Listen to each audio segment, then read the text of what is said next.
Imagine building one of the most emotionally powerful pieces of your public identity around your late mother's legacy, only to watch that very legacy become the battlefield where your reputation is suddenly under attack. That is the extraordinary contradiction hanging over this story, because Prince Harry spent years presenting his charitable work as one of the clearest continuations of Princess Diana's compassion, yet according to the claims described in this unfolding dispute, the organization he helped establish is now locked in a legal confrontation involving the Duke of Sussex himself. And while that courtroom drama grows darker, another uncomfortable contrast is emerging in the background. Prince William appears increasingly positioned as the brother quietly carrying Diana's legacy without the same public chaos surrounding it. Same mother, same childhood tragedy, same unforgettable inheritance of grief, but somehow two completely different roads. And that is where the title of this story becomes less about possessions and more about something potentially far more valuable, who ultimately gets to be seen as the true guardian of Diana's legacy. The organization at the center of the storm is Sentebale, created as a tribute to Princess Diana and her groundbreaking humanitarian work surrounding HIV and AIDS. Diana's famous 1987 decision to shake hands publicly with an AIDS patient without gloves became one of those photographs that seemed almost ordinary until you remembered the fear surrounding HIV at the time. That image mattered because Diana understood something extraordinarily powerful about fame. Attention could either consume you or be redirected toward people who desperately needed it. Years later, during a gap year visit to Lesotho, Prince Harry witnessed communities devastated by HIV and children who had lost parents to the disease. In 2006, alongside Prince Seeiso, he co-founded Sentebale, an organization intended to support children and young people affected by HIV in Lesotho and Botswana. For years, even many critics of the Sussexes treated this work differently.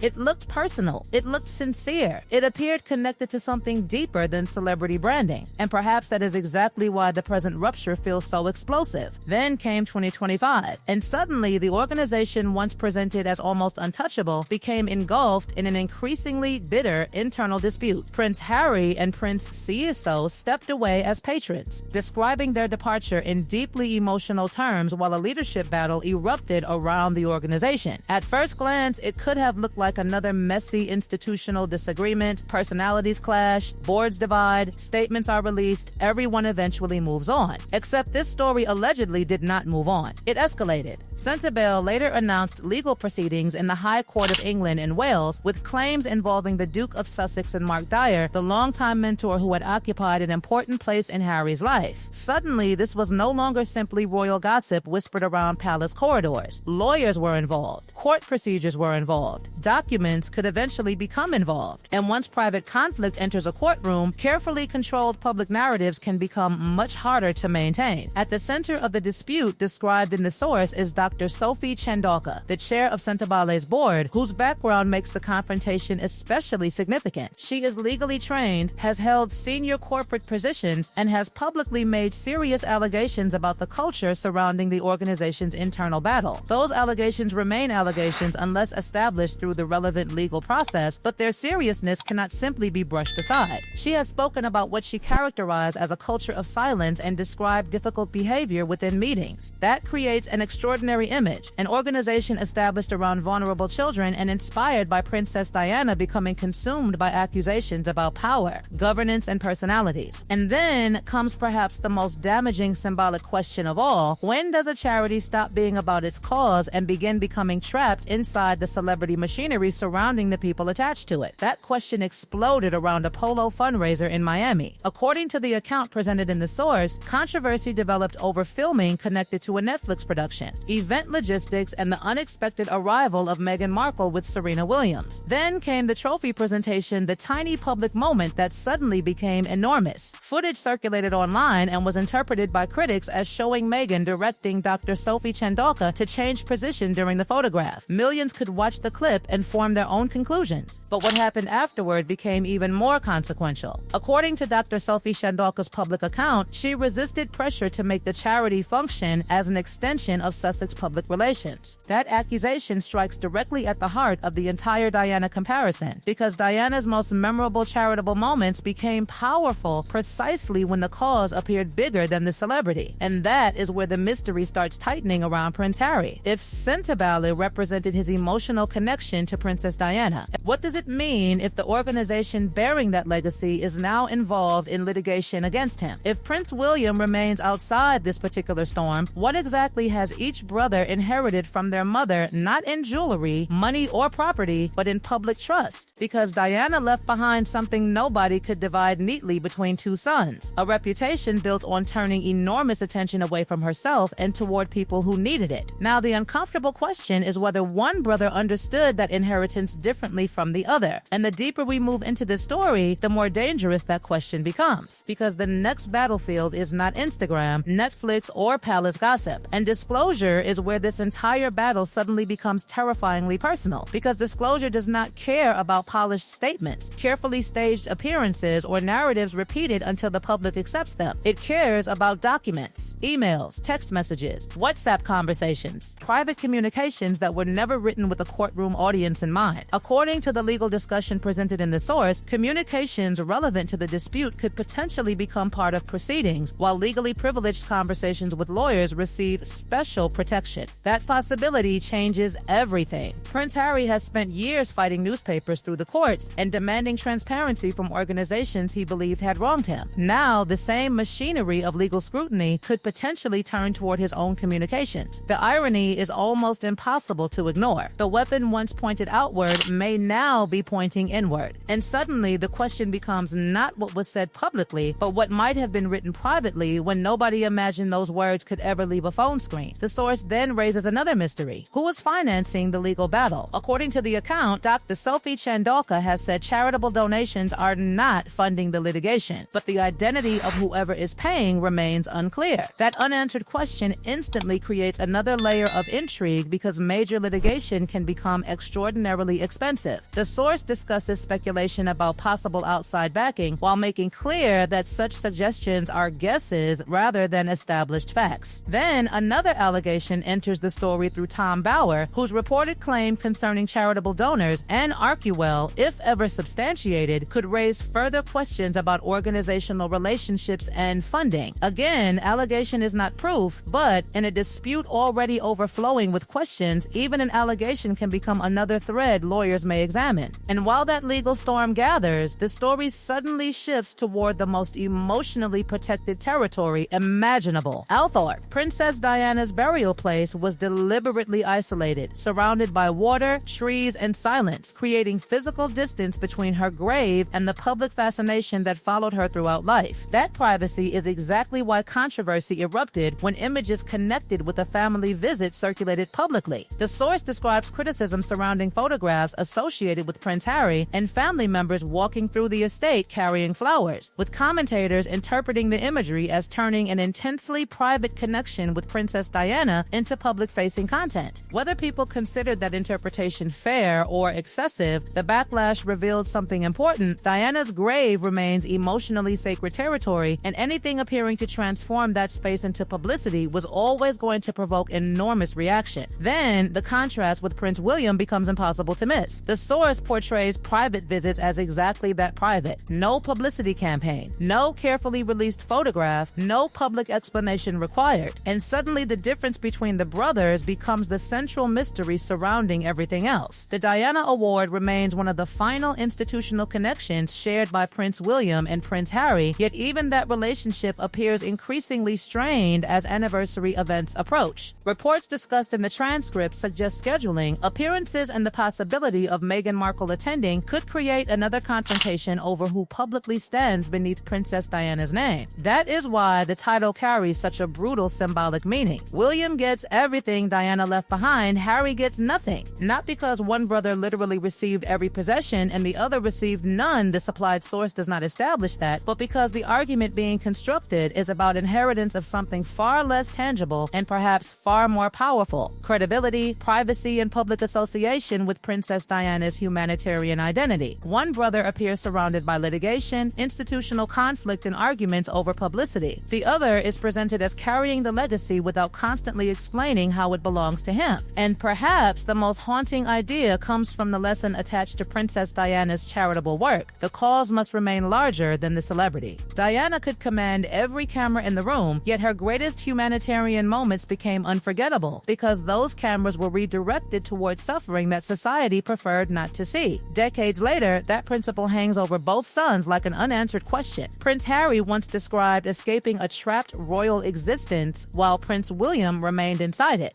Yet the source ends by reversing that image completely. One brother now faces battles surrounding organizations, reputation, and private communications, while the supposedly trapped brother continues without the same spectacle. Same mother, same grief, two radically different paths. And the final judgment over who truly inherited Diana's legacy may not come from a palace, a television interview, or even a courtroom. It may come from the public watching what each brother does when nobody needs to be watching at all.